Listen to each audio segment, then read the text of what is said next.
ஸ்ரீ சக்தியம்மா அவர்களின் அருளாசியோடு பட்டமளிப்பு விழாவினை துவங்குவோம்.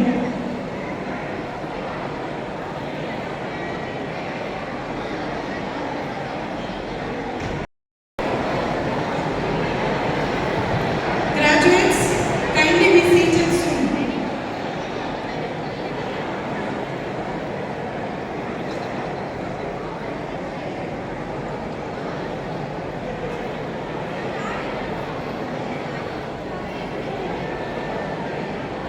Let me start the graduation with Amma slogan. Kindly.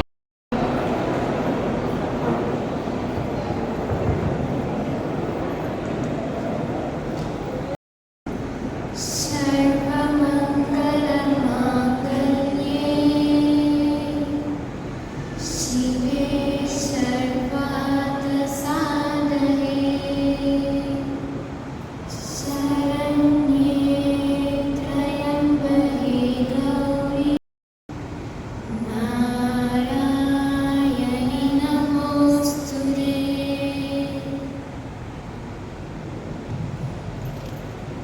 Kindly be seated.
Photo கூட பார்த்துக்கலாம் நான் காப் பண்ணிக்கிறேன் நீங்கள் கொஞ்சம் யூஸ் ஆகும்.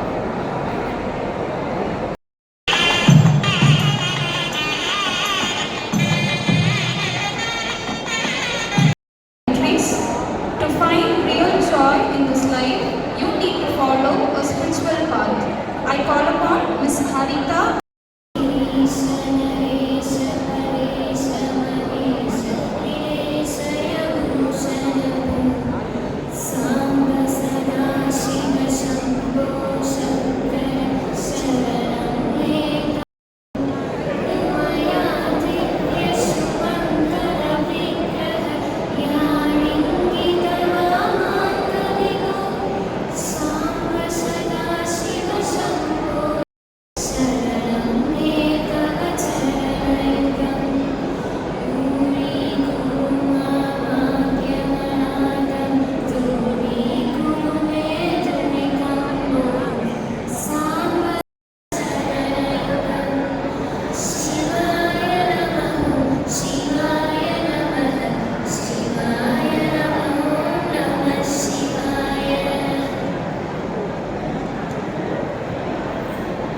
Thank you, girls.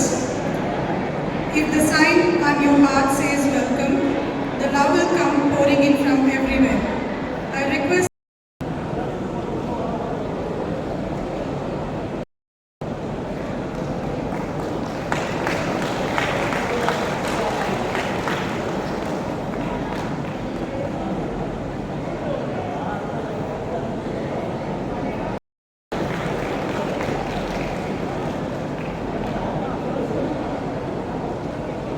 உங்களுடைய திரையுலக படைப்புகளை பெரும்பாலான உங்களுடைய உழைப்பு மற்றும் முன்னேற்றத்துக்காகவும்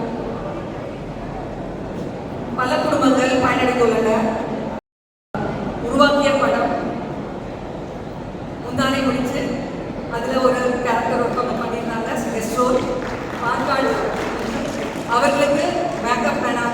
வடமலை என்பவர்தான் அவர் என்னுடைய தந்தை. நீங்கள் இன்னைக்கு கெஸ்டாக வரீங்கன்னு சொன்னதில் உங்களுக்கு அவருடைய வாழ்த்துக்களை தெரிவிக்கிறாங்க. எங்கள் குடும்பத்தை சார்பாக நன்றியை தெரிவித்துக்கிறேன் sir. When we follow devotional path, our life reaches to the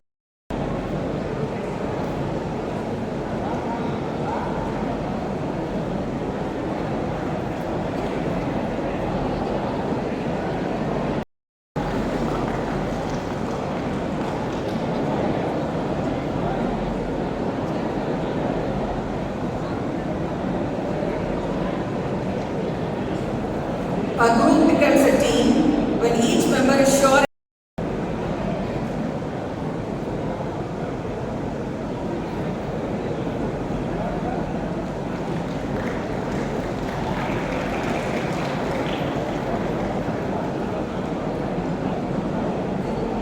A great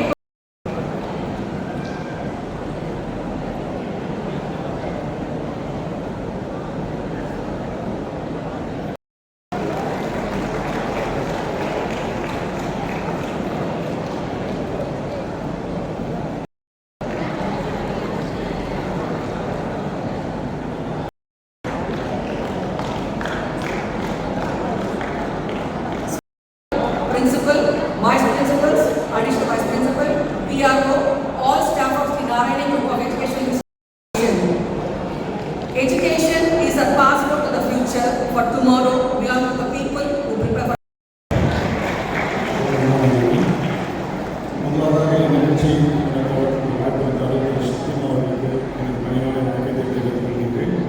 மேலும் நடைபெறக்கூடிய இந்த சமூக நிகழ்ச்சியில் முக்கியமாக மாணவர்களுக்கும் என்னுடைய வாழ்த்துக்கள் மற்றும் நன்றி தெரிவித்துக் கொள்கிறேன்.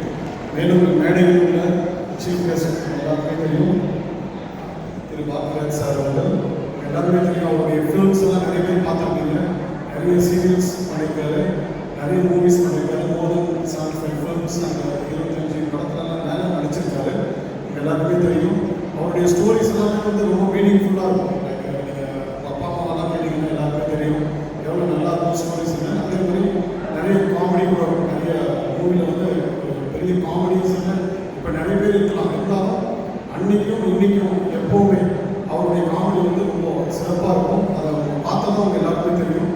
ஸோ அதே போல் இன்னைக்கு இந்த நிகழ்ச்சியை ஆர்கனைஸ் பண்ண principals, vice principals, medical superintendent, associate directors and PROs and all other staffs, lecturers, tutors and students, their parents. So apart from that, our overseas devotee, Ms. Sonia Beckerman from Nivedla World Charity. So the organization USA, New York, thank you very much for joining this. Services in schools, hospitals, schools, colleges, Green Shakti and various programs. Thank you very much for joining with us. And also the organizers of this program. First of all, I would like to congratulate all the students, those who have graduated and going to get graduations. So really happy to see you all here. Many students finished their diploma program and PhD program and master's degree here. It's not just ending process. You have to continue. You have to go to the peak level. So நம்ம எல்லாருமே சொல்லுவோம் தெரியல கட்டுறது கையிலோ கல்லாத அந்த அளவுக்கு நீங்கள் எல்லாருமே இதுதான் எஜுகேஷன் முடிஞ்சதுன்னு நினைக்கக்கூடாது. இதுதான் உங்களுடைய ஃபர்ஸ்ட் ஸ்டெப். இதுக்கு அடுத்தது you have to get the highest degree. That is most important. Diploma பண்ணியிருக்கணும், பிஎஸ்சி பண்ணணும், பிஎஸ்சி பண்ணியிருக்கணும், எம்எஸ்சி பண்ணணும், எம்எஸ்சி பண்ணியிருக்கணும், பிஹெச்டி பண்ணணும். அது மட்டும் இல்லாமல் ரிசர்ச்சில் இன்வால்வ் ஆகணும். அதுதான் நம்மளுடைய முக்கிய நோக்கம். ஸோ வகையில் நீங்கள் எடுத்திருக்கிற கோர்ஸ் எல்லாமே நல்ல ப்ரொஃபஷனல் கோர்ஸ். மீதி ஒரு கோர்ஸ் மாதிரி கிடையாது. நான் நினைக்கிறேன் இங்கே இருக்கிற எல்லாருமே ஒரு வேலையில் இருப்பீங்க இல்லையா? ஸோ வேலையிலேருந்து நீங்கள் வீக் ஆஃப் எடுத்துகிட்டு வந்துருக்கலாம். அந்த அளவுக்கு தான் இந்த கோர்ஸ் நம்ம காலேஜஸ் டிசைன் பண்ணியிருக்கோம். ஸோ வகையில் இந்த கோர்ஸை செலக்ட் பண்ணி இந்த 3 வருஷம் 4 வருஷம் உங்களுக்காக சப்போர்ட் பண்ண உங்கள் பேரண்ட்ஸ்க்கு நீங்கள் ரொம்ப தேங்க்ஃபுல்லாக இருக்கணும். அது எந்த விதத்தில் நீங்கள் பேரண்ட்ஸ்க்கு தேங்க்ஃபுல்லாக இருக்கணும். நீங்கள் ஒரு வேலைக்கு போயிட்டு நீங்கள் சம்பாதிச்சா பத்தாது. என் பொண்ணு பையன் இந்த ஹாஸ்பிட்டலில் வேலை செய்கிறாங்கன்னா உங்கள் பொண்ணு பையனை பார்த்த அந்த ஹாஸ்பிட்டலில் ரொம்ப நல்ல முறையில் எங்களை பார்த்துருந்தாங்க, எங்களுக்கு நல்ல முறையில் சிகிச்சை கொடுத்தாங்கன்னு சொல்கிறீங்க பாருங்க. அதுதான் உங்கள் பேரண்ட்ஸுக்கு சந்தோஷம். மற்றது எதுவும் கிடையாது. நீங்கள் படிச்சுட்டு போய் வேலை செய்கிறது எல்லாரும் வேலை செய்யலாம். நீங்கள் எப்படி வேலை செய்கிறீங்கன்றது உங்கள் பேரண்ட்ஸுக்கு ரெண்டாவதாக ஒரு மூணாவதாக இருக்கிற வீட்டில் இருக்கிறவங்க போய் பேசுகிறப்போ அந்த சந்தோஷம் தான் அவங்களுக்கு பெரிய சந்தோஷம். அவங்க எவ்வளோ கடன் வாங்கி படிக்க வச்சுருந்தாலும் அந்த சந்தோஷம் போது அவங்களுக்கு பண்ணுது. ஸோ அந்த வகையில் வந்து you have to thankful for your parents. அதே தான் வந்து இன்ஸ்டியூட்ஸ்க்கும் பெருமை. இன்றைக்கி காலேஜ் நாராயணி காலேஜில் வந்து ஒரு சீட் வேணும்னா இவ்வளோ டிமாண்ட் இருக்குன்னா அது யாரால காரணம்? எங்களால் இல்லை. அஸ் ஸ்டூடெண்ட்ஸ் நீங்கள் தான். நீங்கள் எப்படி போய் வெளியே ப்ரொஜெக்ட் பண்ணியிருக்கீங்களோ, நீங்கள் எப்படி வெளியே போய் சர்வீஸ் பண்ணியிருக்கீங்களோ அதனுடைய டிமாண்டு தான் வந்து இன்றைக்கி நாராயணி காலேஜில் சீட்டு கிடைக்கணும், சீட்டு போய் வாங்கணுன்றது இத்தனை ஸ்டூடெண்ட்ஸ் நம்ம அப்ரோச் பண்ணுறாங்க. அவங்க வகையில் வந்து ஸ்டூடெண்ட்ஸ்க்கும் I really thank to all the students. இந்த 4 வருஷம் இங்கே இருக்கிற வசதிகள் யூஸ் பண்ணி நீங்கள் கற்றுட்டு நீங்கள் வெளியே போய் ஹாஸ்பிட்டலில் ஒர்க் பண்ணுங்க. அவங்க வந்து once again I like to thank you all for joining this programme and we start this inaugural programme. தலைமைத்துவம் என்பது சாதாரண நபர்களிடமிருந்து அசாதாரணமான சாதனைகளை பெறும் திறனாகும். இந்நிகழ்ச்சியின் சிறப்பு விருந்தினரை அறிமுகப்படுத்த டாக்டர் பி. மாதவி, நிர்வாக இயக்குனர் அவர்களை பணியுடன் கேட்டுக்கொள்கிறேன். Esteemed faculty, proud families and distinguished graduates, good morning all. Today we gather to celebrate the accomplishments of our graduates from the nursing and allied health sciences colleges. As we honor their hard work, dedication and achievements, it is my privilege to introduce a special guest who has made significant contributions to Indian cinema and beyond. Please join me in welcoming Sri K. Bhagyaraj sir, a renowned actor, director, screenwriter and producer from Tamil Nadu. Welcome sir. Born on January 7, 1953, his journey in the film industry began in the late 1970s, and he has since become a household name through his exceptional storytelling and relatable characters. His unique blend of humor, wit, and heartfelt narratives has won him acclaim across India. His directorial debut, Suvarillada Chitrangal, set the stage for the series of successful films. Throughout his illustrious career, he has donned many hats: actor, director, screenwriter and producer. He has penned scripts for some of Tamil cinema's most memorable films, including Andha Elu Naatkal, Mundana Mudichu, Thoorangal Neenu Pochu. His knack for crafting compelling narratives that resonate with audiences across generations has earned him a revered place in the industry. His films often explore themes of love, family, and social issues, resonating deeply with audiences. In recent years, he has continued to remain active in film industry, taking on mature roles and venturing into television. His works such as Thupparu Valan and Ponmagal Vandaan have been well received, further cementing his legacy as a versatile actor. Moreover, his participation as a judge in popular reality show like Junior Superstar has brought him closer to younger audiences, inspiring the next generation of artists. Beyond his cinematic achievements, his influence extends across linguistic and cultural boundaries, with many of his works being adapted into other languages. His contributions to Indian cinema have earned him numerous awards, including Tamil Nadu State Film Awards and Filmfare Awards. He has been involved in social causes and has voiced his opinions on cultural issues, demonstrating his commitment to social progress. His influence and leadership continue to inspire countless individuals in the creative arts and beyond. His story is one of perseverance, creativity and dedication qualities that resonate with our graduates today. His journey from humble beginnings to becoming a celebrated figure in the film industry is an inspiration to all of us. It reminds us that with hard work and passion, we can achieve great heights in our chosen fields. As our graduates step into their new roles in healthcare, they too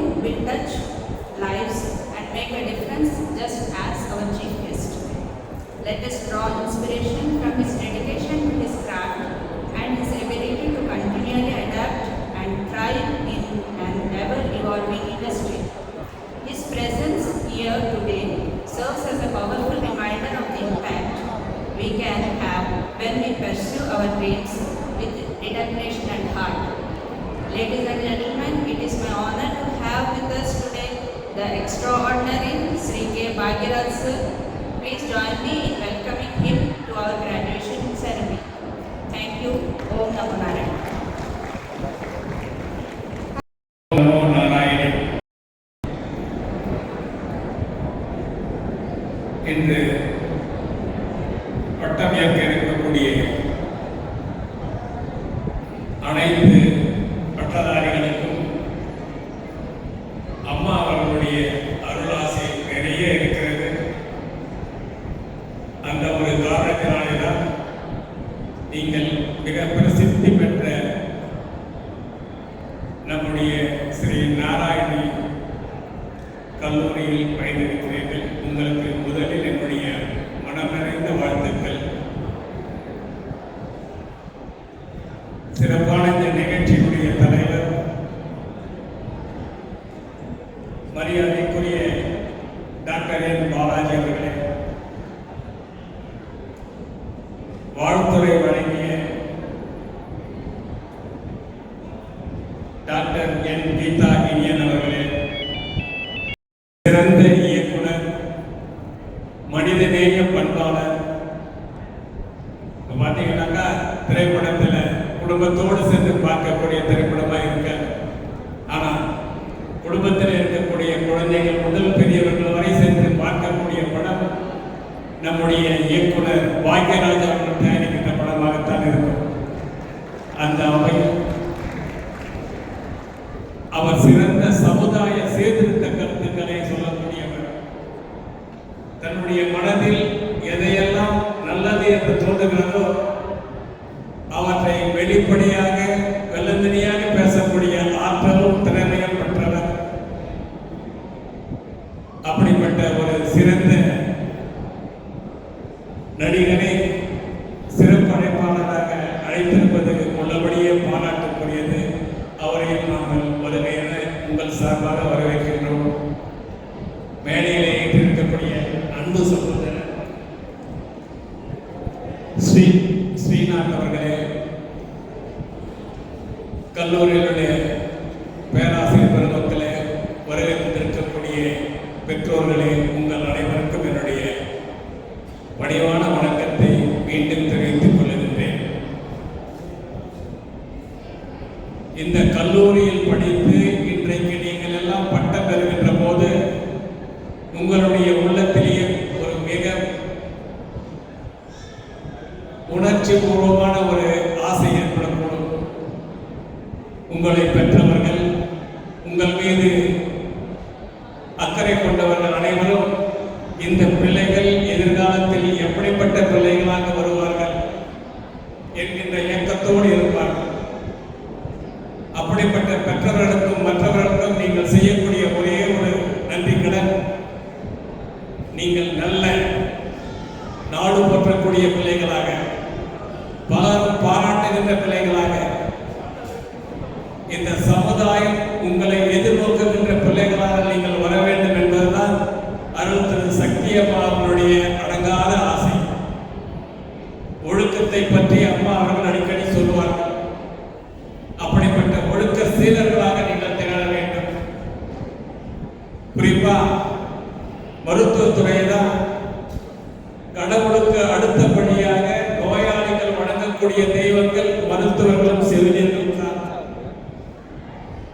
நோய்வாய்ப்பட்டு கிடக்கக்கூடிய நோயாளிகள் அதிலிருந்து விடுபட்டுகின்ற போது தெய்வம் மாதிரி வந்து என்னை காப்பாற்றினீங்க அப்படின்ற ஒரு வார்த்தை உங்களுக்கு தான் பொருந்தும். அப்படிப்பட்ட ஒரு உன்னதமான ஸ்தானத்திலே இருக்கக்கூடியவர்கள் நீங்கள். உங்களுக்கு நீங்கள் செய்யக்கூடிய தொழில் புனிதமான தொழில். ஒரு நோயாளியை காப்பாற்றுகின்ற அந்த பொறுப்பு உங்களிடத்திலேயே இருக்கிறது. அதற்கு உங்களுக்கு தேவையானது சகிப்புத்தன்மை. பொதுவாக செவிலியர்களுக்கு இருக்க வேண்டியது சகிப்புத்தன்மை. அதே நேரத்தில் விடாமுயற்சி, தன்னம்பிக்கை இவற்றை நீங்கள் மனதிலே கொண்டு ஒரு நோயாளியிடத்திலே நீங்கள் செய்யக்கூடிய அந்த சேவை அந்த நோயாளியை குணப்படுத்தக்கூடியதாக இருக்கும். எல்லாவற்றுக்கும் மேலாக நீங்கள் நோயாளிகளிடத்திலே அன்பாக பேச வேண்டும், கனிவாக நடந்து கொள்ள வேண்டும். அதுதான் உங்களுடைய உயரத்தை உயர்த்தி கொண்டே இருக்கும். பொதுவாக இந்த மற்ற கல்லூரிகளுக்கும் நம்முடைய திரு சக்தி அம்மா அவர்களுடைய கல்லூரிக்கும் திரு டைரக்டர் பாலாஜி அவர்கள் நிர்வகிக்கிற இந்த கல்லூரிக்கும் பல வகையில் பல்வேறு விதமான மாறுபாடுகள் இருக்கிறது. மற்றவங்களாம் வந்துட்டு காசு தான் பெருசாக நினைப்பாங்க. ஆனால் எங்களுக்கு அப்படி கிடையாது. சேவை, சர்வீஸ் அம்மா அதுதான் விரும்புகிறார்கள். அப்படிப்பட்ட ஒரு நல்ல இன்ஸ்டிடியூஷன்ல நீங்க படிச்சிருக்கிறீங்க. வள்ளுவர் பெருந்தகையுடைய வாக்கிற்கு ஏற்ப மகன் தந்தை காற்றான், மகன் தந்தை மகன் தைக்கு ஆற்றும் உதவி என்னோட்டான் கொல்லனும் சொல் என்று சொல்லியிருக்கிறார்கள். இப்படிப்பட்ட பிள்ளைகளை பெறுவதற்கு பெற்றோர்கள் என்ன தவம் செய்தார்கள் என்று உலகம் வியந்து பாராட்டுகின்ற வகையில் உங்கள் செயல்பாடு இருக்க வேண்டும். உங்கள் அனைவருக்கும் என்னுடைய வாழ்த்துக்களை மீண்டும் மீண்டும் தெரிவித்துக் கொள்கின்றேன். ஓம் நமோ Narayana. Graduates, Om Namo Narayana. It is an honor and a privilege to stand before you today on this momentous occasion as we celebrate your graduation of the nursing, paramedical, allied health science students from the Sri Narayani Nursing College. Today marks the culmination of years of hard work, dedication, and sacrifice, and it is a day of joy, pride, and reflection on the journey that has brought you here. Graduates, you have chosen a noble profession, one that is integral to the health and well-being. என்றால் அதையும் தாண்டியது திரைக்கதை. திரைக்கதை என்னும் கம்பியை வெவ்வேறு வடிவங்களில் வளைத்து, யதார்த்தம் என்னும் செங்கல்களை கொண்டு நகைச்சுவையை கலவையாய் கலந்து, தன் தனித்துவமான சிந்தனை என்னும் வண்ணம் பூசி பல கோட்டைகளை கட்டிய மாபெரும் கலைஞர், ஐகான் ஆஃப் இந்தியன் சினிமா திரு கே பாக்யராஜ் அவர்களை சிறப்புரையாற்றி. Dear ladies and gentlemen, அப்படின்னு ஆரம்பிச்சு இங்கிலீஷில் பிரமாமா பேசணும்னு ஆசை. ஆனால் 2 விஷயத்துக்காக பேச விரும்பல, தமிழ்லேயே பேசுகிறேன். என்னன்னா, ஒன்று உங்களுக்கெல்லாம் புரியாது அப்படிங்கிறது ஒன்று, நான் இங்கிலீஷில் பேசினேன். அப்புறம் 2வது இந்த ஃபாரினர்லாம் வந்து உட்காந்துருக்காங்க பாருங்க, இவங்கெல்லாம் நம்மளுடைய நான் இங்கிலீஷில் பேசி நம்ம லெவல் இவ்வளோதான் அப்படிங்கிற மாதிரி அவங்க நினச்சிட்டு கூடாது சொல்லுவோம். அதனால் நமக்கு பரிச்சயமான எனக்கு சோறு போட்டிருக்க தமிழ்லேயே நான் பேசுகிறேன்.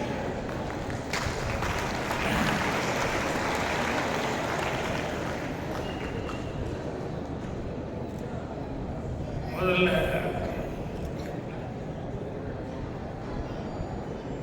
இந்த மரியாதைக்குரிய விழாவுக்கு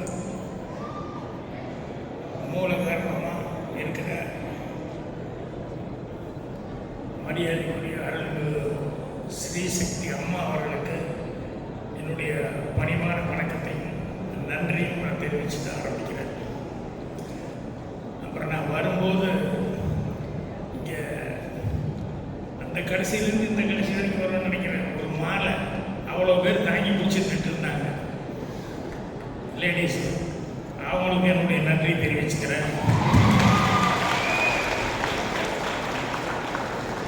ஏன்னா எப்போ வர்றோம் என்னன்னு தெரியல, ஆனால் எவ்வளோ நேரமாக வச்சுருந்தாங்கன்னு தெரியல. நல்ல வேலை வெயில் அதிகமாக இல்லை. ஸோ ரொம்ப அன்போடு அவங்க அவ்வளோ தூரம் வச்சுக்கிட்டு வரவேற்பு கொடுத்தாங்க. அவங்க என்னுடைய மனமார்ந்த நன்றியை தெரிவிச்சுக்கிறேன். அதே மாதிரி இங்கே பிரேயர் சார் பண்ணவங்க அவங்களிருந்து, அதுக்கப்புறம் வரவேற்புரை மரியாதைக்குரிய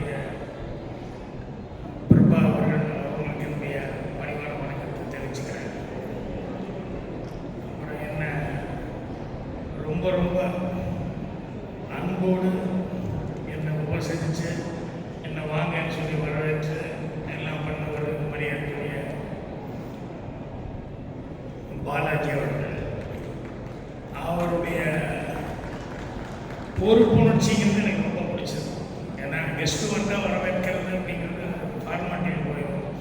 ஆனால் அவருக்கு இருக்கிற பொறுப்புணர்ச்சி அப்படிங்கிறத காலையிலேருந்து நான் பார்த்துட்டு இருக்கிறேன். எனக்கு ஒவ்வொரு இடமும் சுற்றி காமிச்சதுலேருந்து அந்த ஹாஸ்பிட்டலை பற்றி அம்மா அவர்கள் என்ன சேவை செஞ்சுட்டு இருக்காங்க அப்படிங்கிறதெல்லாம் வந்து பொறுப்போட எல்லாமே சொல்லியிருந்தாரு. அதை வந்து ரொம்ப ரசித்து கேட்டுக்கிட்டு இருந்தேன்.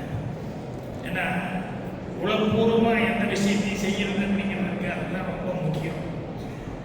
கடமைக்காக எந்த வேலையும் செஞ்சாலும் செய்ய வராது, உளப்பூர்வமாக செய்யணும். அது இன்னைக்கு இந்த இன்ஸ்டியூஷன் இதெல்லாம் இவ்வளோ பிரமாணமாக வளர்ந்துக்கிட்டு வருது அப்படின்னா அவருடைய பொறுப்புணர்ச்சி. அவருக்கு என்னுடைய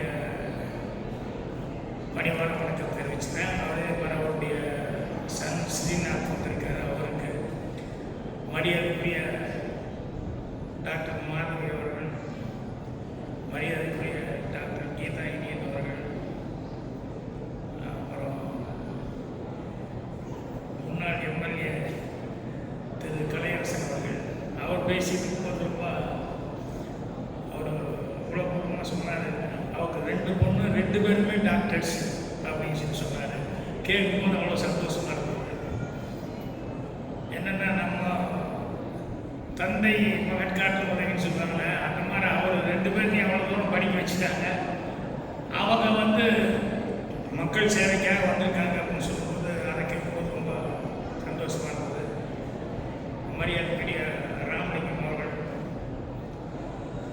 அவருக்கும் கடைசியாக நன்றி சொல்ல போகிறேன். அவருக்கும் எல்லாருக்கும் பணிவான வணக்கம். அதுக்கப்புறம் கிராஜுவேஷன் வாங்க வந்தவங்களை பார்த்து சந்தோஷப்பட வந்தவங்க, மேலே உட்காந்துருக்கவங்க, என்னுடைய பணிவான வணக்கம் தெரிவிச்சுங்க. பட்டமே வாங்காத ஒருத்தன் இந்த பட்டமளிப்பு விழாவில் வந்து இதெல்லாம் போட்டு உட்காந்துருக்கேன். எனக்கு ஒரு மாதிரி கில்ட்டியாக ஒரு ஃபீலிங் இருந்தது. சரியாக படிக்கலை, நம்ம வந்து பட்டமளிப்பு விழாவில் வந்து போய் கலந்துக்கிறோமே அப்படிங்கிறது வந்து கொஞ்சம் மனசுக்குள்ள கில்ட்டியாக இருந்தது. ஆனால் கூட சினிமாவில் ஏதோ எல்லாரும் அவங்கெல்லாம் பேசும்போது சொல்லிட்டு இருந்தாங்க, இங்கே ஸ்டேஜ்லேருந்து வந்தவங்க சினிமா பற்றி, என்னுடைய படத்தை பற்றி பேசிட்டு இருந்தாங்க. ஸோ அது வந்து எனக்கு வந்து ஒரு சின்ன ஆத்ம திருப்தி கொடுக்குது. பரவாயில்ல, நம்ம ஏதோ பண்ணியிருக்கோம் அப்படின்ட்டு. சமீபத்தில் ஒரு டாக்டர் எனக்கு தெரிஞ்சவர், அவர்கிட்ட படம் ரிலீஸ் ஆகுது, அந்த சாதாரணமாக கேஷுவலாக பேசியிருக்கோம். அந்த நேரத்தில் தான் படம் ரிலீஸ் ஆகிடுச்சு, அந்த படத்தை பற்றி கூட பேசுறது. இந்த தடவை அவர்கிட்ட பேசும்போது, என்ன டாக்டர் சமீபத்தில் ரிலீஸ் ஆச்சு, படம் பார்த்தீங்களா அப்படின்னு கொஞ்சம் நேரம் சைலண்டாக இருந்தார். ஒரு 2-3 படம் ரிலீஸ் ஆகிருக்கு டாக்டர், பார்க்கலையா நீங்கள் அப்படின்னா, எங்கள் டாக்டர் ஜோக் ஒன்று சொல்லட்டுமா அப்படின்னாரு. சரி சொல்லுங்க டாக்டர். ஏன்னா டாக்டர்கள்லாம் சீரியஸ்ன்னு நினைக்க வேண்டாம். டாக்டர்களே நிறைய பேர் வந்து எவ்வளோ ஹியூமராக பேசுறது இருக்காங்க அப்படிங்கிறது வந்து எனக்கு தெரிஞ்ச ஒரு டாக்டர். அவர் என்ன வந்து எத்தனை குழந்தைங்க என்னென்ன கேட்டுக்கிட்டு இருந்தாரு. நான் சொன்னேன், அதுக்கப்புறம் நம்மளும் ஃபார்மாலிட்டி கேட்கணும் அப்படின்னு சொல்லி சொன்னோடனே, டாக்டர் உங்களுக்கு எத்தனை குழந்தைங்க அப்படின்னு அவர் சிரிச்சுக்கிட்டே தூ அப்படின்னா ரவம் நிற்கின்ற பரவாயில்ல, தூ அஃபீஷியலி அப்படின்னாரு. அப்புறம் புரியுதில்ல அஃபீஷியலி அப்படின்னா. ஸோ டாக்டர் வந்து அவர்கிட்ட எவ்வளோ தூரம் உங்களுக்கு ஹியூமர் சென்ஸ் இருக்குது. அவர் இப்போ படம் ரிலீஸ் ஆகிருந்ததுன்னா அந்த டாக்டர்கிட்ட படம் பார்த்தீங்களான்னு கேட்டேன். நான் எங்கள் டாக்டர் ஜோக்குன்னு சொல்கிறேன் அப்படின்னாரு. சரி சொல்லுங்க அப்படின்னா, இல்லை ஒரு நல்ல டிஸ்பென்சரி டாக்டர் அவர்கிட்ட வந்து நல்ல ஃபேமஸான டாக்டர் அப்புறம் வந்தாங்க. என்ன அப்படின்னா, கொஞ்சம் மண்டையில் மூளையில் ஏதோ ஒரு சின்ன பிரச்சனை இருக்க மாதிரி இருக்குது, லைட்டாக இருக்குது, பெயின் ஆகுது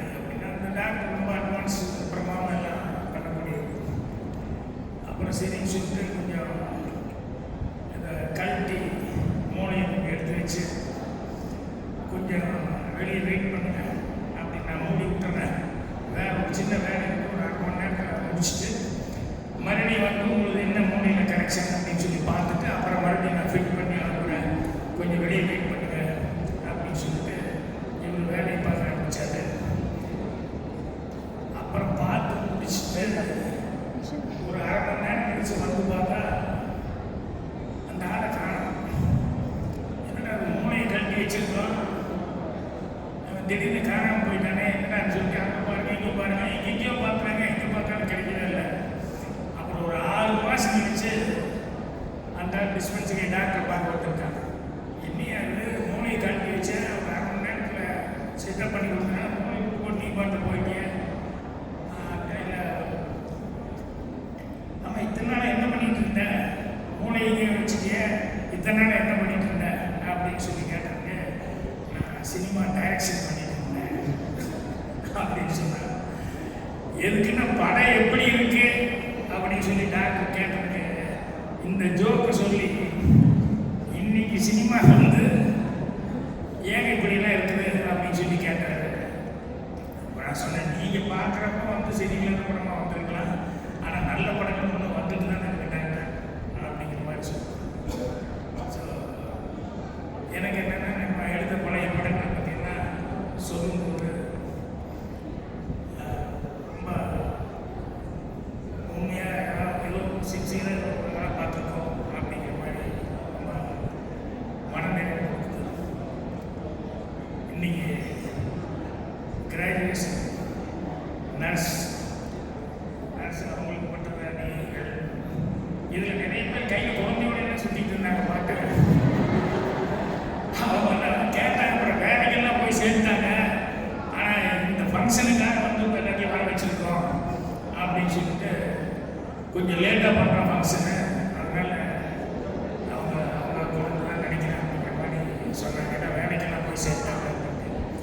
அதுபோக மற்ற டெக்னீஷியன்ஸ், லேப் டெக்னீஷியன்ஸ் அவங்களுக்கெல்லாம் கூட இந்த மரியாதை செய்கிறோம் அப்படின்னு சொல்லும்போது ரொம்ப சந்தோஷமாக இருக்குது. இந்த டாக்டர் ப்ரொஃபஷன் அப்படிங்கிறது வந்து பொதுவாக எல்லாரும் சொல்கிறது தான் என்னென்னா, இந்த டாக்டர் வந்து கடவுள் மாதிரி அப்படின்னு சொல்லுது. அது என்னென்னா ஜென்ரலாக வந்து உயிரை காப்பாற்றி கொடுக்குறாங்க, அதனால் கடவுள் மாதிரி அப்படிங்கிற மாதிரி சொல்லுவாங்க. நான் இன்னொரு ஆங்கிளில் பார்ப்பேன். யாராவது நம்மகிட்ட ஏதாவது ஒரு வேலைக்கு வர்றாங்க அப்படின்னா ஒரு 5 நிமிஷம் வெயிட் பண்ணுங்க அப்படின்னு சொல்லிட்டு நம்ம அந்த வேலையை முடிச்சுட்டு அதுக்கப்புறமா சரி அப்படின்னு சொல்லிட்டு இந்த டாக்டர் இருக்காங்க பாருங்க, வேலையெல்லாம் முடிஞ்சு சாப்பிட்டு பெட்ரூம்குள்ள நுழைஞ்சு வைஃப்கிட்ட ஆசையாக ஒரு 2 வார்த்தை பேசுகிறாங்க, அப்படியே கை வைப்பார் பாருங்க. ஒரு ஃபோன் சவுண்டு வரும், எடுத்தா ஃபோனில் ஐயோ அம்மா அப்படின்னு சத்தம். டாக்டர் வலி தாக்க முடியல அப்படின்னா ஒரு 5 நிமிஷம் வெயிட் பண்ணுங்கன்னு சொல்ல முடியுமா டாக்டர்? இதை வந்துடுறேன் அப்படின்னு சொல்லிட்டு தான் அட்டன் பண்ணுவாங்க. எனக்கு தெரிஞ்ச நிறைய டாக்டர் அவங்க சினிமா ரிவ்யூக்காக நான் கூப்பிட்டுருப்போம், அவ்வளோ என்ஜாய் பண்ணி படம் பார்த்துட்டு இருப்பாங்க. திடீர்னு ஃபோன் வரும், எடுத்து பேசுவாங்க. அப்போ ரொம்ப சாதிங்க ஒரு பேசுறது கொஞ்சம் ப்ராப்ளம், அதான் நான் புறப்படுறேன் அப்படின்ட்டு. இப்படி நிறைய டாக்டர்ஸ் என்னுடைய படங்களுக்கு வரவங்க போகிறாங்க வந்து ரிவ்யூவில் வந்து அவங்களால அதை கூட வந்து முழுசாக வந்து அவங்களால எந்த படமே அது சில பேருக்கு தான் ரொம்ப நேரம் அந்த ஃபோன் வராமல் இருக்கும். அவங்க கடைசி வரைக்கும் போய் படம் பார்த்துட்டு இது பண்ணுவாங்க. மற்றபடி எல்லாமே வந்து அப்பப்போ ஃபோன் வந்ததுன்னா வேறு வழியே இல்லாமல் எல்லாமே புறப்பட்டு போயிடுவாங்க. ஸோ அந்த மாதிரி இந்த டாக்டர் ப்ரொஃபஷன் அப்படிங்கிறது வந்து அதுக்கு இருக்கிற அந்த பொறுமை, மருத்துவ தொழில் சம்மந்தப்பட்டவங்க எல்லாம் இப்போ நர்ஸு எல்லாம் பண்ணுறாங்க. அந்த நர்சஸ் பற்றி நிறைய விஷயங்கள் இப்போ கூட சமீபத்தில் சிஎம் கிட்ட போன வருஷம் கதீஜா பீவி அப்படின்னு சொல்லிட்டு ஒரு அம்மா, அந்த நர்ஸு மெட்டர்னிட்டி நினைக்கிறேன் மிட்வைஃப், அவங்க வந்து 10,000 குழந்தைகளுக்கு வந்து பிரசவம் பார்த்துருக்காங்க. ஒரு கேஸ் கூட ஆயுத கேஸ் கிடையாது. எல்லாமே நார்மல் டெலிவரி. 10,000 பேருக்கு பிரசவம் பார்த்து எல்லாருமே நல்லா இருக்காங்க. ஸோ அப்படி ஒருத்தர் வந்து அந்த கதிஜா வீதின்னு விழுப்புரமாக ஏதோ டிஸ்ட்ரிக்ட், அவங்கள வந்து சிஎம் வந்து கூப்பிட்டு அவங்களுக்கு வந்து பாராட்டு தெரிவிச்சிருக்காங்க. ஸோ அவங்க எந்த அளவுக்கு அக்கறையோட அவங்க அந்த குழந்தை பேர் அப்படிங்கிறத வந்து எந்த அளவுக்கு அவங்க பார்த்துருப்பாங்க அப்படிங்கிறத நினைக்கும் போது ரொம்ப பெருமையாக இருக்குது, சந்தோஷமாக இருக்குது. அதே மாதிரி நான் படிக்கும்போது ஒரு விஷயம் படித்தேன். என்னென்னா ஒரு சைனாவில் ஒரு இடத்துக்கு நிலநடுக்கம் வந்தப்போ ஒரு சர்ச்சு இடிஞ்சு வந்துருச்சு. அப்புறம் அந்த இடிபாடுகளை எல்லாம் வந்து கிளியர் பண்ணிட்டு இருந்தாங்க. கிளியர் பண்ணிட்டு இருக்கும்போது நிறைய மேலே மண், தூண், கல் இந்த மாதிரி இருக்கும். அதெல்லாம் ஒன்றா கிளியர் பண்ணிட்டு வரும்போது ஒரு சின்ன குழந்தை சத்தம் கேட்குறாரு, குழந்தை அழுகிற சத்தம். அப்படி அதெல்லாம் இடிபாடுலாம் நடக்கும்போது பார்த்தா குப்புறப்படுத்திருக்காங்க ஒரு நன். குழந்தை அழுகிற சத்தம் என்னன்னு சொல்லி பார்த்தா அந்த நன்னை புரட்டும் போது அவங்க இறந்துட்டாங்க. ஆனால் அவங்க கையில் ஒரு குழந்தை இப்படி அணைச்சி பிடிச்சிருந்தாங்க. ஸோ அந்த இடிஞ்சு போகும்போது அந்த குழந்தைய அணைச்சி பிடிச்சி குப்புற படுத்துட்டாங்க, அந்த குழந்தையை காப்பாற்றணும் அப்படின்னு. ஸோ இடிபாடுகளில் அவங்க இறந்துட்டாங்க, அந்த குழந்தை உயிரோடு இருந்தது. ஸோ நன் அப்படிங்கிறவங்களும் சரி, நர்ஸ் அப்படிங்கிறவங்களும் சரி, அவங்களுடைய சர்வீஸ் வந்து நிறைய நினச்சி பார்க்கும்போது அவங்க எந்த அளவுக்கு பேஷண்டாக இருக்காங்க. அதே மாதிரி தைவானில் கூட ஒரு செய்தி ஒன்று படித்தாங்க. அங்கே இதே மாதிரி வந்து 7.2 ரிக்டர் அளவுக்கு ரொம்ப சிவியரான ஒரு நிலநடுக்கம் வந்து நிறைய டேமேஜ் ஆகிடுது. அப்போ ஒரு ஹாஸ்பிட்டல், அப்போ அந்த ஹாஸ்பிட்டலில் வந்து சிசிடிவி அந்த கேமரா வச்சு பார்த்துருக்காங்க. அந்த நிலநடுக்கம் வந்தப்போ என்ன ஆச்சு ஹாஸ்பிட்டலுக்குள்ள அப்படின்னு சொல்லி சாதாரணமாக ஓட்டு பார்த்துருக்காங்க. அப்போது நர்சஸ் எல்லாம் ஒரே டைரக்ஷனில் ஓடிட்டு இருந்திருக்காங்க. எல்லாரும் அங்கே இங்கேயும் ஓடிட்டு இருந்திருக்காங்க. இந்த நர்ஸுங்க மட்டும் எல்லாரும் ஒரே டைரக்ஷனில் ஓடிட்டு இருந்திருக்காங்க. என்னன்னு பார்த்தா அவங்க எல்லாருமே இந்த மெட்டர்னிட்டி அந்த வார்டு இருக்க பிரசவ வார்டு குழந்தைகள்லாம் பிறந்திருக்காங்க, அதுக்குள்ளே தான் எல்லாருமே ஓடி இருக்காங்க. என்னன்னா நம்மளை விட இந்த குழந்தைகளை எப்படியாவது எவ்வளோ பேர்த்து காப்பாற்ற முடியுமோ காப்பாற்றிக்குவோம் அப்படின்னு சொல்லிட்டு. ஸோ அந்த எல்லா நர்ஸும் எல்லாருக்குமே அந்த மைண்ட் இருக்குது அப்படின்னு சொல்லும்போது ஏன் அவங்க செவி தாய் அப்படின்னு சொல்லி சொல்கிறோம் அப்படின்னா அதுதான் செவி தாய்ன்னு சொல்லி தாய் இருக்கக்கூடிய அந்த இது அவங்க கல்யாணம் ஆகுது ஆகலைன்றது. அதே மாதிரி இன்னொரு இன்சிடென்ட் கூட நர்ஸை பற்றி சொல்லுவாங்க. என்னென்னா இந்த பேர்ஸ் ஹார்பர்னு சொல்லி வேர்ல்டு வரப்போ வந்து அதை ஜப்பானீஸ் அட்டாக் பண்ண போகும்போது வழியில் ஒரு நாடு அந்த நாட்டு மக்களை வந்து அங்கிருந்து நிறைய நர்ஸை ஒரு 70 பேர்த்த வந்து அந்த நாட்டையும் முடிச்சுட்டு அங்கிருந்து ஒரு 70 நர்ஸை கடத்தி கொண்டு போயிட்டாங்க. கொண்டு போயிட்டு வார் ஃப்ரண்ட்டில் வந்து அந்த ஜப்பானீஸ் அவங்க தான் கடத்தி கொண்டு போனது. அவங்க வேறு நாட்டுக்காரங்க அந்த நர்ஸு. ஆனால் அவங்க ஜப்பானீஸ் அந்த சோல்ஜர்ஸ் எல்லாம் அடிபடும் போது அவங்களுக்கு ட்ரீட்மெண்ட் பண்ணுறது இந்த நர்ஸஸ் வச்சு தான் ட்ரீட்மெண்ட் பண்ணாங்க. அப்போ இந்த நர்ஸுக்கிட்ட எப்படி உங்கள் நாட்டை வந்து பிடிச்சி ஆக்கிரமம் பண்ணி உங்களையும் வந்து கடத்தி இங்கே கொண்டிருக்காங்க, நீங்கள் என்ன மனோநிலையில் வந்து இந்த பேஷண்ட்டுங்களுக்கெல்லாம் இந்த ஜப்பானீஸ் அந்த ஆர்மி அடிபட்ட ஆளுகளை எப்படி நீங்கள் ட்ரீட்மெண்ட் பண்ணீங்க அப்படின்னு சொல்லி கேட்கும்போது அந்த நர்ஸுங்க சொன்ன வார்த்தை ரொம்ப மனசு தொடர்பான எங்களை பொறுத்த வரைக்கும் அவன் ஜப்பான்காரங்கிறது இல்லை, எங்களை பொறுத்த வரைக்கும் மனிதர்கள். ஸோ அடிபட்ட மனிதர்களுக்கு தான் நான் வந்து மனிதர்களாக தான் நாங்கள் பார்க்குறோம் ஒழிய அவன் எந்த நாடு என்னங்கிறத பார்க்கல. ஸோ நர்ஸ் அப்படின்னு சொல்லி சொன்னாலே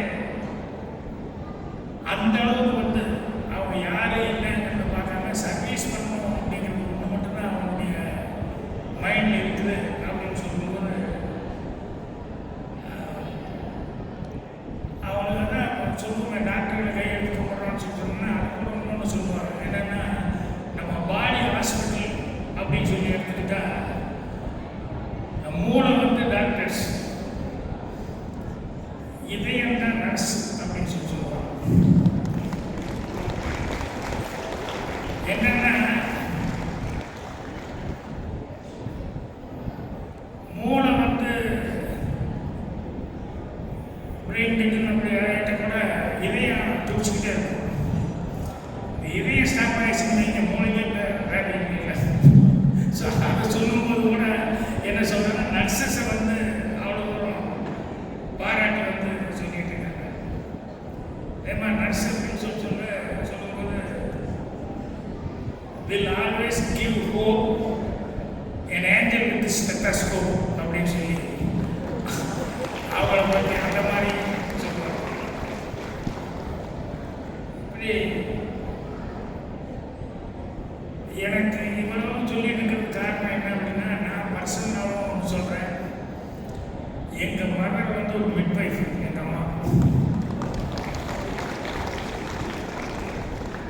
அவங்க ஈரோடு கோசஸ் வீட்டில் அவங்களுக்கு படிக்கிறதுக்கு பெரிய வசதி இல்லை. ஆனால் 8th ஸ்டாண்டர்ட் வரைக்கும் எப்படியோ படித்தாங்க. அந்த காலத்தில் 8ஆம் கிளாஸ் வரைக்கும் படிக்கும்போது இந்த ஃபாரினர் உட்காந்துருக்காங்க. இந்த மாதிரி ஒரு லேடி டாக்டர் லண்டன்காரங்க. அவங்க வந்து எங்கள் அம்மா மார்க்ஸ்லாம் பார்த்துட்டு, ஐயோ இவ்வளோலாம் படிக்கிறேன், நீ இதுக்கு மேலே படிக்க முடியலையா அப்படின்னு சொல்லி கேட்டுட்டு அவங்க தான் அந்த மிட்வைஃப் அந்த கோர்ஸுக்கு வந்து அவங்க தான் சேர்த்து விட்டாங்க. அப்புறம் எங்கள் அம்மா மிட்வைஃப் ஆகி இப்போ நான் சொல்கிற 60 வருஷம் முன்னாடிலாம் 65-70 வருஷத்துக்கு முன்னாடிலாம் வந்து அப்போ 10-15 வில்லேஜுக்கு ஒரு மிட்வைஃப். அந்த மிட்வைஃப்லாம் சொல்ல மாட்டாங்க, டாக்டர்மா டாக்டர்லாம் சொல்லுவாங்க. நாங்கள் போனால் கூட டாக்டர்மா பசங்க வந்துட்டாங்க, ஆனால் லீவில் எப்போ இருக்கும் அப்படி சொல்லுவாங்க. ஸோ அதனால் அந்த பேஷண்ட்டுகள் வரும்போது நர்சஸ் வந்து எந்த அளவுக்கு வந்து அவங்க வந்து அக்கறை எடுத்துக்கிறாங்க அப்படின்னு சொல்லும்போது அந்த பொதுவாகவே மருத்துவத்துறை மேலேயே நமக்கு ஒரு தனி மரியாதை வருது. அதையே வந்து இன்னொரு விஷயத்தில் வந்து என்ன சொல்லுவாங்கன்னா, nurse is cute to stop the heart. Nurse is cute to stop the heart but unskilled to restart அப்படிங்கிற மாதிரி சொல்லுவாங்க. ஸோ இந்த மாதிரி நிறையா அவங்கள பற்றியெல்லாம் சொல்லும் போதெல்லாம் வந்து அது ஒரு மரியாதைக்குரிய இதாக வந்து சொல்லும்போது ரொம்ப கேட்கும்போது தான் இருக்குது. ஸோ அவங்க வந்து இன்றைக்கி எல்லாரும் பட்டமளிப்பு விழாவில் வந்து இங்கே இந்த நம்ம அம்மா அவங்களுடைய அந்த நாராயணன் இந்த இதில் வந்து இவங்க சர்வீஸ் பண்ணுறாங்க அப்படின்னு சொல்லும்போது இங்கே தான் படிச்சுட்டு போனாங்க அப்படிங்கும்போது அவர் காலையில் சொன்னார், எத்தனை பேர் இங்கிருந்து வெளியே டயாலிசிஸ் வர்றாங்கன்னு சொல்லிட்டு ஹாஸ்பிட்டலுக்கு கொண்டு போய் காமிச்சாங்க. அவ்வளோ பேர் வர்றாங்க. என்னென்னா வெளியே வருவோம்னா எவ்வளவோ ஆயிரங்கள் ஆகுது. இது ரொம்ப கம்மியான ஒரு இதில் வந்து செய்கிறாங்க. சில பேருக்கு ஃப்ரீயாகவும் செய்கிறாங்க. ஸோ இந்த மாதிரி சர்வீஸ் அப்படிங்கிறது வந்து அதுதான் மென்டாலிட்டி. அந்த மென்டாலிட்டி எல்லாருக்கும் வருவா. நம்ம எப்போ பிறந்தவங்க எல்லாருக்கும் தெரியும், ஆனால் எதுக்கு பிறந்தாங்கன்னா நிறைய பேருக்கு தெரியும். அதே மாதிரி சொல்கிறது வந்து மனிதனுக்கு பிறப்பு இருக்கிற மாதிரி இறப்பு இருக்குது அப்படின்னா, நான் சொல்கிறேன் பிறப்பு மட்டும்தான் இருக்குது, இறப்புகள் கிடையாது. நீ கரெக்டாக வாழ்ந்த அப்படின்னு சொன்னோம்னா உன்னை கடைசி வரைக்கும் நினச்சிட்டே இருப்பாங்க இந்த உலகம். நீங்கள் அடுத்தவங்களுக்காக அடுத்தவங்க கஷ்டத்துக்காக அடுத்தவங்களுக்காக வாழ்ந்த அப்படின்னு சொன்னோம்னா கடைசி வரைக்கும் உன்னை வந்து இந்த உலகம் நினச்சிக்கிட்டே இருக்கும் அப்படின்னு சொல்லி தான் அதுக்கு தான் நிறைய பெரியவங்களை பற்றிலாம் சொல்லும்போது அவங்களுக்கெல்லாம் இறப்பே இல்லாத அளவுக்கு இன்னும் இருந்துருக்காங்க அப்படின்னு சொல்லுவாங்க. ஸோ இங்கே அம்மா அவர்கள் வந்து சாதாரணமாக ஒரு சின்ன இதாக வந்து ஆரம்பிச்சது வந்து இன்றைக்கி இவ்வளோ பெரிய ஹாஸ்பிட்டலாக டெவலப் பண்ணியிருக்காங்க. அவ்வளோ தூரம் ஃப்ரீயாக நிறைய பேருக்கு வந்து சர்வீஸ் பண்ணுறாங்க. படிப்புக்கு வந்து நிறைய பேருக்கு வந்து இது பண்ணுறாங்க. அது மாதிரி இன்னும் அவருடைய ஸ்கீம்கள்லாம் வந்து நிறைய ஸ்கீம்லாம் சொன்னாங்க. அதெல்லாம் கேட்கும்போது வந்து ரொம்ப ஆச்சரியமாக இருக்குது. இப்படியெல்லாம் கூட அம்மா வந்து பண்ணுறாங்க அப்படின்ட்டு ஒரு விஷயம் சொன்னார், எனக்கு ரொம்ப பிடிச்சது. என்னென்னா தவறு செய்வது அப்படிங்கிறது மனித இயல்பு. ஸோ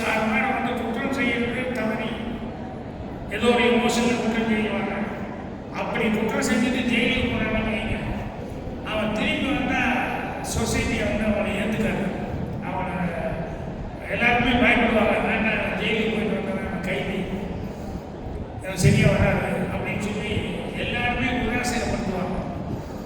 அதனால் அவனுடைய லைஃப் ஜெயிலுக்கு போயிட்டு வந்த ஒரு லைஃப் பண்ணி வந்து பழைய மாதிரி ஒரு வாழ்க்கை வாழ்க்கை ரொம்ப கஷ்டமாக இருக்கும். ஆனால் அம்மா அவர்கள் வந்து அந்த மாதிரி ஆட்களுக்கு கூட அவன் உள்ள ஏதாவது வேலை பார்த்துருப்பான், கார்பெண்டர் வேலை பார்த்துருப்பான், வேறு ஏதாவது வேலை பார்த்துருப்பான், ஜெயிலில் இருந்த வரைக்கும் ஏதோ ஒரு வேலை பார்த்துருப்பான்ல.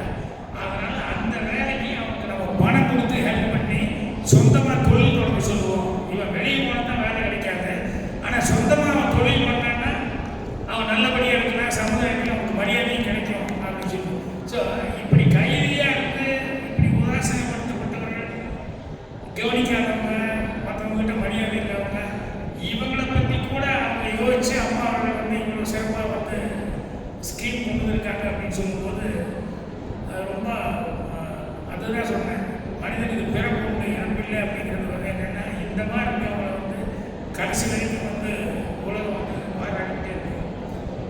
அந்த மாதிரி ஆட்கள் அம்மா வந்து ஒவ்வொருத்தரும் டெய்லி இங்கே வர்றதெல்லாம் இந்த முன்னால் உட்காந்துருக்காங்க, எந்தெந்த ஊர்லேருந்து வந்திருக்காங்க, பார்த்தா ரொம்ப ஏழ்மையாக இருந்துட்டு இருக்காங்க. ஸோ அவங்க மனசார வந்து அவங்க வந்து வாழ்க்கைக்கு போகிறதுக்கு இருக்கு, அதுதான் ரொம்ப முக்கியம். இப்போ நான் பாக்கியம் புக்க ஆரம்பிக்கும் போது கூட நான் ஒரு வேர்டு எழுதியிருந்தேன், சந்தோஷத்துக்கு பெரிய சந்தோஷமே அடுத்தவங்களை சந்தோஷப்படுத்தி பார்க்கறது தான் அப்படிங்கிறத ஒரு கேப்ஷனாக எழுதியிருந்தேன்.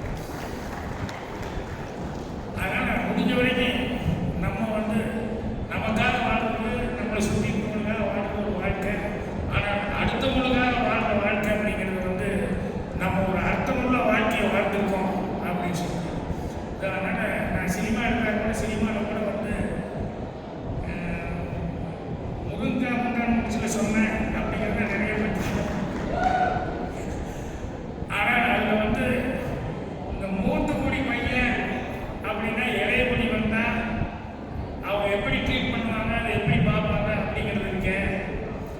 இது வந்து நிறைய இடங்கள்ல நான் பார்த்தேன், கண்ணுக்கு முன்னாடியே நான் பார்த்து எனக்கு தெரிஞ்சு அவரும் ஒரு டாக்டர். இப்போ டாக்டர்னா டாக்டர் சம்மந்தப்பட்டதான் மைண்டு வந்துருக்கு. அவருக்கு ஃபர்ஸ்ட் வீட்டில் இறந்துட்டாங்க, ஆனால் குழந்தை இருந்தது. ரெண்டாவது வீட்டில் எல்லாரும் சேர்ந்து ப்ரெஷர் போட்டு அவர் கல்யாணம் பண்ணி வச்சாங்க. இப்போ அந்த வீட்டுக்கு கெஸ்ட்டாக எங்கள் அம்மா அவங்க போயிருக்காங்க, நானும் கூட போயிருக்கேன். அவர் குழந்தை ஓடிட்டே இருந்தான் அந்த வீட்டுக்குள்ள. அந்த அம்மாவும் பின்னாடியே ஓடி ஓடி அவங்க குழந்தை போகிறான், அது வந்து ரொம்ப அக்கறை எடுத்துகிட்டு போயிட்டு இருந்தாங்க. சரி, அந்த குழந்தை அந்த அம்மாவோட குழந்தை போயிருக்கு அப்படின்னு நான் நினச்சிட்டேன். அப்புறம் பெரியவங்க பேசும்போது கொஞ்சம் வெளியே போய் விளையாட்டுறது அப்படின்னு, பெரியவங்க ஏதோ பேசும்போது சின்ன குழந்தைகளை வச்சு பேச வேண்டாம், நீ வெளியே போய் விளையாட்டுறது அப்படி இருந்தால் நம்ம தூக்கம்னு இருக்குமே, என்ன இது நம்மளை வெளியே அடிச்சுட்டு பேசுகிறாங்க என்னது அப்படின்னு சொல்லிட்டு. அதுக்கப்புறம் பார்த்தா அந்த ரெண்டாவது கல்யாணம் பண்ண அந்த அம்மாவோட வந்து அந்த டாக்டர் கரெக்டான ஒரு தாம்பத்தியத்தில் இல்லை. ஸோ கல்யாணம் ஆகி 1 வருஷம் 2 வருஷம் ஆச்சு, இன்னும் விஷயம் இல்லை அப்படின்னு சொல்லும்போது எங்கள் அம்மா இன்னும் மற்றவங்கெல்லாம் சேர்ந்து அந்த டாக்டரை வந்து கன்வின்ஸ் பண்ணிருக்காங்க. சரிப்பா, அவங்க குழந்தை மேலே இவ்வளோ அக்கறை எடுத்துக்கிறாங்க, ஸோ உன்னை நம்பி கல்வி பண்ணிட்டாங்க, அவங்களுக்கும் ஒரு குழந்தை இருந்தால் நல்லா இருக்கணுங்க, நீ வந்து கொஞ்சம் இதாக நடந்துக்க வேண்டாமா அப்படிங்கிற மாதிரி சொல்லி அந்த டாக்டருக்கு வந்து அவங்கெல்லாம் வந்து எங்கள் அம்மாவிலேருந்து இன்னும் சில பெரியவங்க ஒரு 4 பேர்லாம் உட்காந்துக்கிட்டு அவருக்கு படித்த ஒரு டாக்டர் இருந்தாலும் அவருக்கு என்ன மென்டலாக ஒரு பையன்னா முந்தான முடிச்சு கேட்குற மாதிரி தான். ஸோ எனக்கு இன்ஸ்பயர் ஆனதே வந்து அந்த குன்னூரில் ஒரு டாக்டர் வீட்டில் நடந்த அந்த இன்சிடென்ட், அதை பார்த்துட்டு தான் முந்தான முடிச்சு எனக்கு இன்ஸ்பயர் ஆச்சு. அது மாதிரி நிறைய பேர் இப்போ அந்த நாட்டில் படம் எடுக்கான்னு சொல்லி சொல்லிக்கிட்டு இருந்தாங்க, பேசும்போது சொன்னாங்க. அந்த நாட்டில் வந்து சந்திரபாபு வந்து அவ்வளோ பீக் பீரியட் இருக்காரு, எவ்வளவோ லட்சங்கள் வந்து சம்பாதிச்சிருக்காரு. சந்திரபாபுன்னு சொன்னோம்னா எங்கே போனாலுமே அவருக்கு அப்படி ஒரு மரியாதை. அந்த மாதிரி நேரத்தில் கல்யாணம் பண்ணி ஒய்ஃபோட ட்ரெயினில் வரும்போது ஒய்ஃப் அழுதுருக்கா. என்னன்னு சொல்லி கேட்டால், இல்லை நான் வேற இடத்துல லவ் பண்ணிருந்தேன், எங்கள் வீட்டில் போட்டு ப்ரெஷர் போட்டு எங்கள் வீட்டில் ஒரு கல்யாணம் பண்ணி வச்சுட்டாங்க. சந்திரபாபுக்கு ஷாக். என்னென்ன சந்திரபாபு இவ்வளோ சம்பாதிக்கிறேன், இவ்வளோ லைன்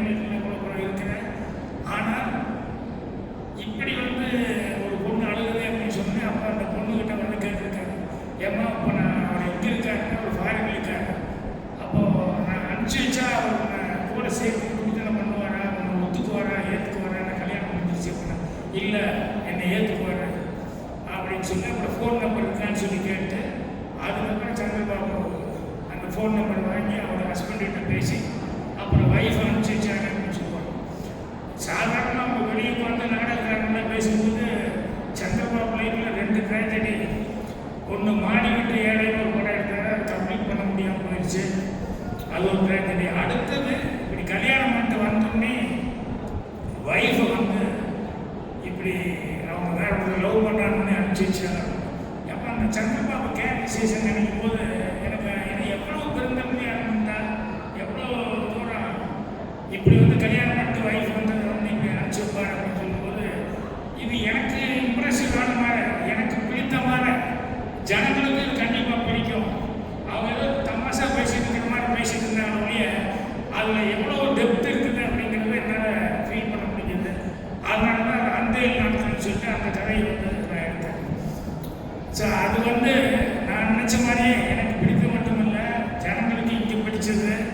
அதே மாதிரி தெலுங்கில் எடுத்தாங்க, தெலுங்கில் வந்து அந்த டேஸ் படம் ஓடிச்சு.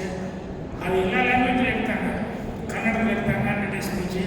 ஹிந்தியில் மட்டும் ஒரு தடவை இல்லை 2 தடவை எடுத்தாங்க. 2 தடவையும் பெரிய சக்ஸஸ் அந்த படம். அனில் கபூர் வச்சு ஒரு தடவை எடுத்தாங்க, அப்புறம் இன்னொரு ஆர்டிஸ்ட் வச்சு 2வது தடவை வந்து எடுத்தாங்க. அதுவும் வந்து அவார்டெல்லாம் வாங்கிச்சு. ஸோ அதனால் வந்து என்னென்னா லைஃப்பில் வந்து நம்ம என்ன செய்யறோம் அப்படிங்கிறது ரொம்ப முக்கியம். எவ்வளோ நாள் வாழ்ந்தான்னு சொல்லுவாங்க, என்ன செய்யறாங்க, என்ன யாருக்கு உதவியாக எப்படி இருந்தாங்க அப்படிங்கிறது தான் ரொம்ப முக்கியம். ஸோ அதனால் போலீஸ் தலைவர்கள்லாம் வந்து படங்களில் பாட்டு போடும்போது அந்த பாட்டில் கருத்துக்களாக சொல்லிட்டு இருந்தாங்க. இப்போ இவங்க கூட வந்து நல்ல நல்ல மெசேஜஸ், அதாவது எனக்கு ரொம்ப பிடித்தது நான் சொன்னேன், எனக்கு படிப்பு வந்து வரல. ஏன்னா படிக்கிற நேரத்தில் நான் வேற மாதிரி கான்சன்ட்ரேஷன். ஏன்னா கிளாஸில் இப்படிட்டா பொண்ணுங்களாம் இப்படி உட்காந்துருப்பாங்க, பசங்களாம் இப்படி உட்காந்துருப்பாங்க, வாத்தியார் சங்கராக உட்காந்துருப்பாங்க. நான் மட்டும்தான் பிள்ளைய மட்டும் தான் திரும்பி உட்காந்துருப்பேன்.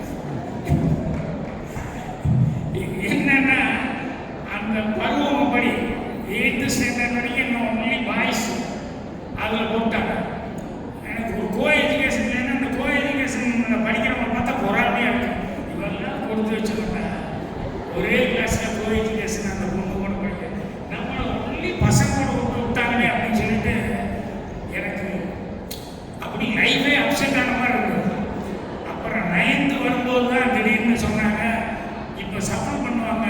என்னென்ன இல்லை அந்த கிளாஸில் 8th வந்தவங்க 9th வரும்போது வந்து சில பேர் விட்டு சில பேர் வந்து அந்த பசங்க படிக்கிற அந்த பீரியட் அந்த ஏ செக்ஷன் போட்டு இருப்பாங்க.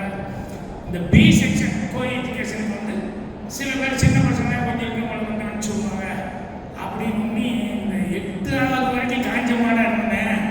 ஆஹா, பிள்ளையோட படிக்கிறதுக்கு நம்ம ஒரு வாய்ப்பு இருக்கலான்னு சொல்லி யார் நில்மாஸ் தான் வந்து எங்களை வந்து பிரிப்பார். அதுக்காக இப்படி வந்து கிரவுண்டில் எல்லாத்தையும் இன்னைக்கு சொன்னார், நாங்கள் நின்னோம். அப்புறம் எல்லாருக்கும் லைன் எடுத்துருந்தோம். நில்மாஸ் வர்றாரு. வரும்போது ஒருத்தர் வந்து சொல்கிறான், இந்த மாதிரி கொஞ்சம் மீசை கொஞ்ச மாதிரி இருக்கிற பசங்களை பி செக்ஷன் அனுப்ப மாட்டாங்க, ஹைட்டாக இருக்கிற பசங்களையும் பி செக்ஷன் அனுப்ப மாட்டாங்க அப்படின்னு எனக்கு கருத்து. என்னடா ஹைட்டாக இருந்தால் அனுப்ப மாட்டேன்னு சொல்கிறாங்க, நமக்கு மீசை வந்து ஓகே அது பரவாயில்ல முளைக்கல, ஆனால் ஹைட்டாக இருந்தால் அனுப்ப மாட்டேன்னு சொல்கிறான்னு நான் மெல்ல காலை இப்படி அகலப்படுத்திட்டேன். அப்படியே காலத்தை குறுக்கிட்டு இப்படி நின்னேன். நம்மளை கூப்பிடுவாங்க அப்படியே குறுக்கிட்டு நின்று இப்படி திரும்பி பார்த்தா எல்லாரும் அப்படி தான் இருக்காங்க. ஏன்னா எல்லாத்துக்கும் மனசுக்குள்ள ஒரு ஆசை இருக்குது, பிள்ளைங்களோட சேர்ந்து படிக்கணும் அப்படின்னு சொல்லிட்டு. அதுக்கப்புறம் வாத்தியார் வந்தார். வந்தோடனே டில் மாஸ்டர் வந்தார். வந்தோடனே 7லேருந்து 6 படிக்காங்க. 6ல் வந்து விட்டார். 6 முன்னாடி வா அப்படின்னாரு. நடந்துறாங்க, நீ முன்னாடி வாங்கினாரு. அடுத்தது பி பாக்கியராஜ் முன்னாடி வாங்கி கூப்பிடுவான்னு பார்த்துருந்தேன். என்னை விட்டார். பக்கத்தில் பாலசுப்ரமணியன் நீ முன்னாடி வாங்கிட்டார். எனக்கா அப்படியே அழுகழுதியாக வருது. என்னை கூப்பிடாம விட்டாரு. அதை விட பெரிய அழுகு என்னன்னு எனக்கு அடுத்த பையனை கூப்பிட்டான்ல, அவன் என்னை பார்த்து ஒரு சிரிச்சுட்டு அப்படின்னு கூட பாரு.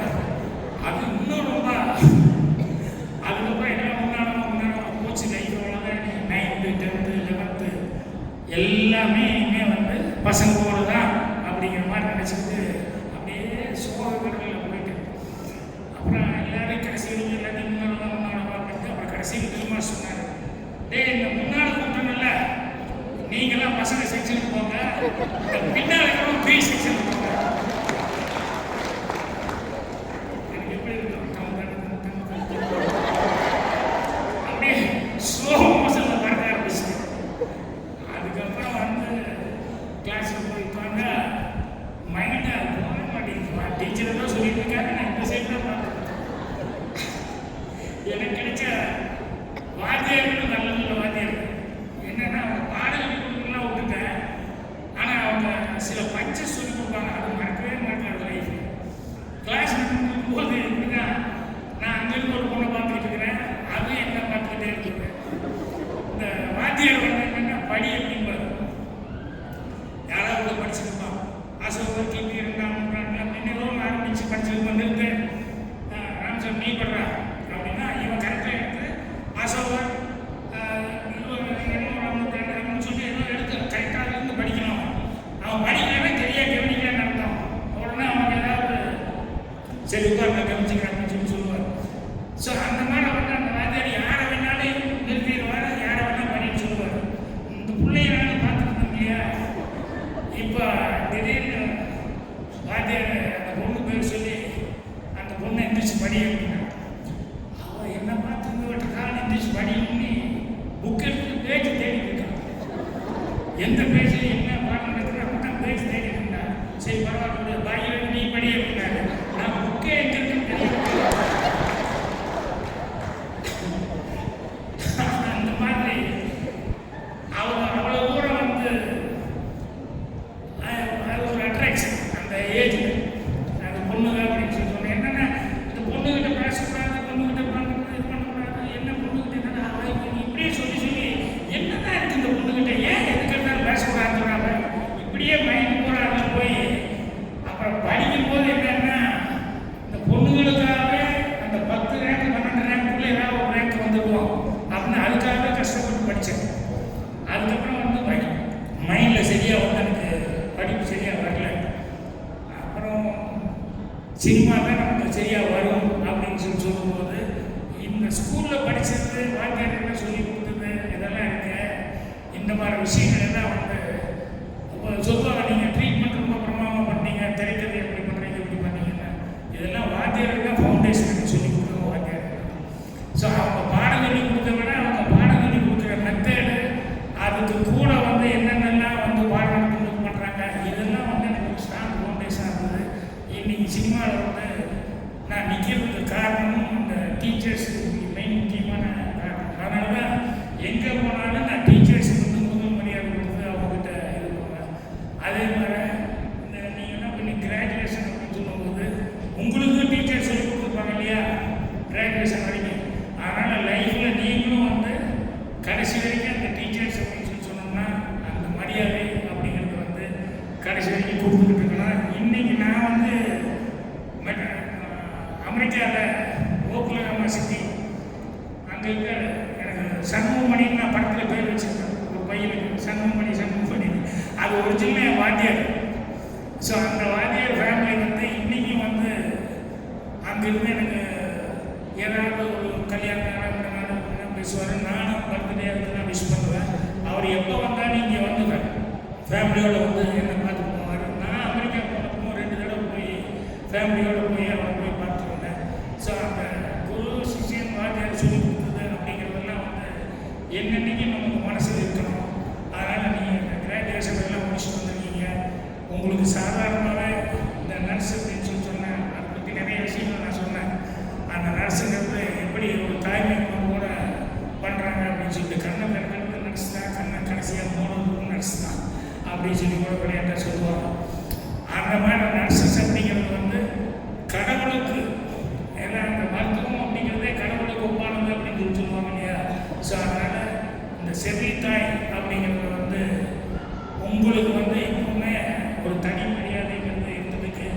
என்னென்னா அவ்வளோ பொறுமை அப்படிங்கிறது அந்த நர்ஸ் அப்படிங்கிறதுக்கே அந்த நோபல் நோபல் யூ அண்டர்ஸ்டாண்டிங், அப்புறம் ரெஸ்பான்சிபிலிட்டி, எஸ் சிம்பத்தி, அதுக்கப்புறம் எஃபிஷியன்சி அப்படின்னு சொல்லி அந்த நர்ஸுங்கிற பேர் அதுக்கு லத்தீன்லேருந்து வந்ததுன்னு சொல்லுவாங்க. அதுக்கே அந்த வார்த்தைக்கே ஸோ இவ்வளவெல்லாம் இருக்கிறதுனால எனக்கு உங்களுக்கெல்லாம் வந்து இன்னைக்கு இந்த மாதிரி ஒரு இது கிடைக்கிறது வந்து உங்களுக்கு பெருமையாக இல்லையோ நான் பெருமையாக நினைக்கிறேன். இவ்வளோ நர்ஸு உங்களுக்கெல்லாம் வந்து நான் கிராஜுவேஷனில் அவங்க கூட இருந்து இது பண்ணுறேன் அப்படிங்கிறது இது எனக்கு பெரிய பெருமையாக. ஸோ நான் படிப்பு கோட்டி விட்டுருந்தா கூட இப்போ ஏதோ நானும் கிராஜுவேட்டு நானும் படிச்சுட்டேன் அப்படிங்கிற மாதிரி எனக்கு ஒரு சந்தோஷம் கிடைக்குது. இந்த வாய்ப்பை உண்டாக்கி கொடுத்த அம்மா அவர்களுக்கும் இங்கே நம்ம நாராயணன் குழுமம் இருக்க அவளுக்கும் மீண்டும் ஒரு முறை பாலாஜி அவர்கள் வந்து எவ்வளோ தூரம் அக்கறை எடுத்துட்டு அவ்வளோ பொறுப்புணர்ச்சியோட செய்கிறாங்கன்னு சொல்லிட்டு அவருக்கும் என்னுடைய மனமார்ந்த நன்றி தெரிவிச்சுக்கிறேன். நான் இருக்கிறவங்க எல்லாத்துக்கும்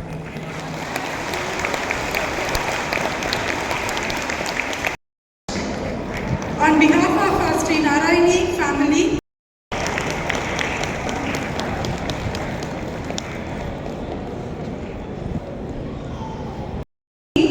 from 2017 batch, BSc Medical Record Science. Ms. Jeevita Priya, Ms. Aisha Siddiq,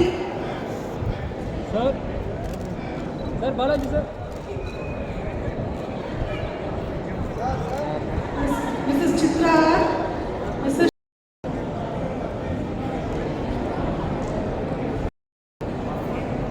Mrs. Immaculate Seven Priya, Ms. Kausalya, Mrs. Amrita Iron, Mrs. Joyce, Ms. Sindhu and Ms. Vinodini. Next is PPBSc Nursing students of batch 2021 to 2024. Annie Asha Mary, Beulah, Kanimori,